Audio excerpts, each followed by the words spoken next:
I mean, you have a right to petition the government under the First Amendment. That doesn't mean you can come into this room and start screaming at Mr. Raskin or me or anybody else and disrupt a congressional hearing. You have a right to protest on the street, but that doesn't give you a right to go into the Capitol and disrupt Congress. Something these guys talk about every day. No. Can't do that.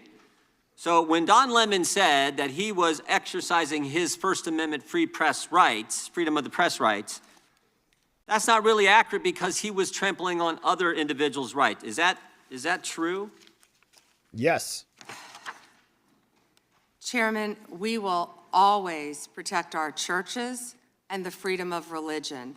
And yes, that's accurate. First right mentioned under the First Amendment, freedom of religion. Freedom to practice your faith the way you think the good Lord wants you to, right? It's all that's right, under the federal government. And isn't it true that Mr. Lemon met at a shopping center with the rioters who entered City's church in St. Paul, met with them prior to marching to the church? Yep. He did meet, and this is a pending case right now, so I will only stick to what is in the four corners of the unsealed indictment, if I could, Chairman. Yeah, I'm There's a lot more that will come out. But under the four corners of the indictment, yes, he did. They had an operation called Operation Pullup. They said they were gearing for a resistance. They met in a parking lot and they caravanned to a church on a Sunday morning when people were worshiping together. And Mr. Lemon said that he live streamed before entering the church with the rioters. Didn't he say we're going to head to the operation? Didn't he say this he said this on camera, is that right? Yes, Chairman, and more. That he was in Minnesota and that, as you said, they were gearing up for an operation. So again, you can't do that. This is why this is, I think, so important that this guy be held accountable, and I think why you guys have charged him, indicted him. Yeah, and we have not seen a lot of indictments. The indictments that we have seen have largely been dismissed. Comey's gone, Letitia's gone.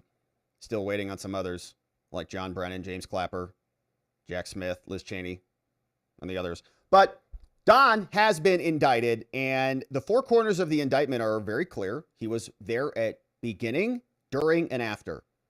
So he didn't come upon the scene and just started live streaming. He was there planning it, and they were feeding off each other. Nekima didn't have an audience. Don Lemon didn't have a crew. They joined forces. Don Lemon elevated and magnified their efforts. They performed with him and for him, and it was all one big disgusting family making their way into a place of worship in the middle of a service. Now, this woman, Nekima, has now been also charged. She came down first. Don Lemon came out second in the second batch. And she's fighting desperately to change her release conditions and to get her cell phone back. And we can see that this is just a preview of what is to come from Don Lemon's defense team. And so let's go to the phone battle, because now the DOJ is responding. And we've talked about her original motion. She's saying, I need my cell phone back. Her main arguments are, I'm a lawyer. Some of my cell phone information is going to be attorney-client privileged. You can't see any of that because I'm special and above the law. And she also says, there's nothing on there anyways, okay? There's no evidence of criminality. So just trust me and give me my phone back. The DOJ says, And they submitted this in opposition to Nekima's motion to quash the warrant. She wants her cell phone back. DOJ says, all right, Judge. And this is the same judge who did not want to indict Don Lemon, by the way. So we're going to have a battle with this guy. But in her pending motion, the DOJ says, Nekima is now seeking an order. She's asking you to quash the search warrant that authorized the search of her cell phone. We went to another judge, got the warrant. We searched her phone. She wants you to mandate the immediate return of her phone because she knows it's damning for her. Now, they say this should, of course, be denied. Continuing. On or about January 20th, 2026, the government obtained a complaint and an arrest warrant. And she was not indicted because the judge heard the complaint. The complaint is the affidavit written by, submitted by the prosecutor, but there's an affidavit from a Fed who says, I think that there's probable cause. Submit that evidence to a judge. The judge can sign off on it or not. For Nekima, they did. For Don Lemon, they scratched it out. So for Don, they went back to a grand jury. That's why it took longer. They're the ones who found the probable cause, and that's how he got his charges brought against him. Same thing happened with Chantel Allen and William Kelly. Chantel was the other larger woman that required 2 handcuffs. William Kelly was the demon screeching in the faces of everybody. They got hit with conspiracy against rights. Then, on or about January 22nd, federal agents went and arrested Allen, took custody of a cell phone, and made the arrest. Now, as noted in the affidavit that we sent back into the judge in support of the search warrants, agents later learned the cell phone actually belonged to the defendant. So we had the 3 people, and let me just grab a photo of Chantel Allen so you know exactly who that is and what she was up to. But yeah, she's on a public school board, by the way. Here is her picture. Oh my goodness. Over from the school board. And Chantel Allen. Okay, so she was the one in ultimate possession of the cell phone. And then they realized, oh, it's not her cell phone. It's actually somebody else's cell phone. So this woman is on the school board over at St. Paul Public Schools. And I don't know if they're still happy with her there or what, but she's also now a pending criminal. So she was inspired by other people. And wow, she loves the youth, but apparently not the 8-year-old who was crying in his father's arms. So didn't really care too much about that youth. How is she on the public board? How have they not kicked her off this already? Anyways, so she ended up with the cell phone, and the cell phone was not hers. It's actually, don't know why this happened, but it's actually Nekima's, this woman right here.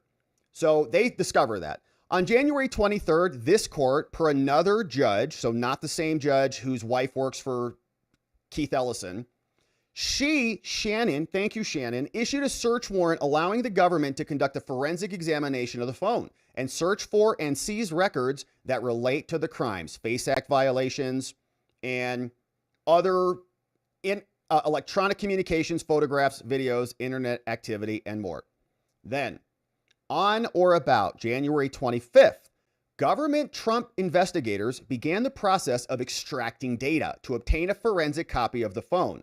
On January 26th, in accordance with the terms of the search warrant and standard practice, government counsel prepared a memo establishing filter team practices. Okay, now, and that woman is a lawyer, not the woman I just showed you, but Nekima, whose phone it is actually a lawyer.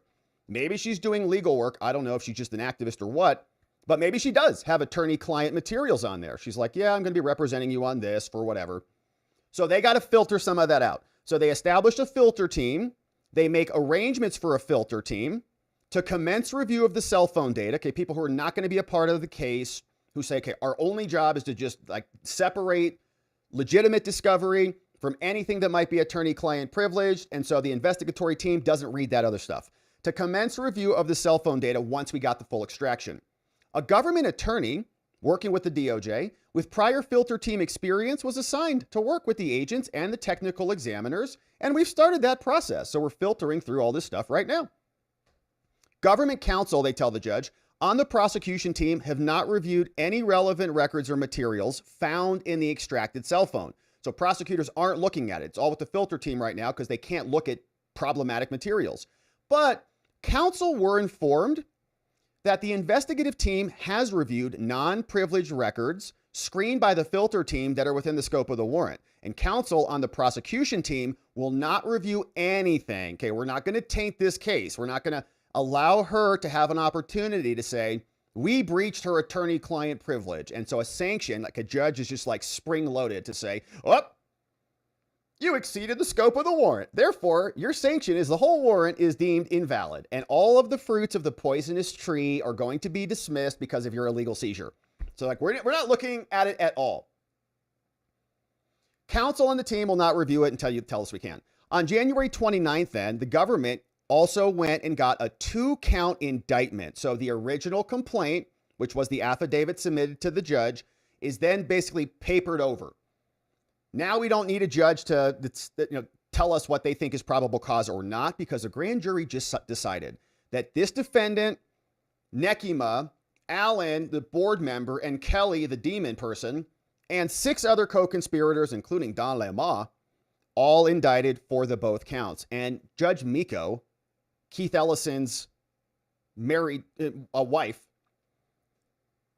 judge's wife works for Keith, said that there was no FACE Act violation. So the judge was wrong again. Grand jury said, oh yeah, that's pretty clearly a FACE Act violation because these judges are partisan hacks. Now, here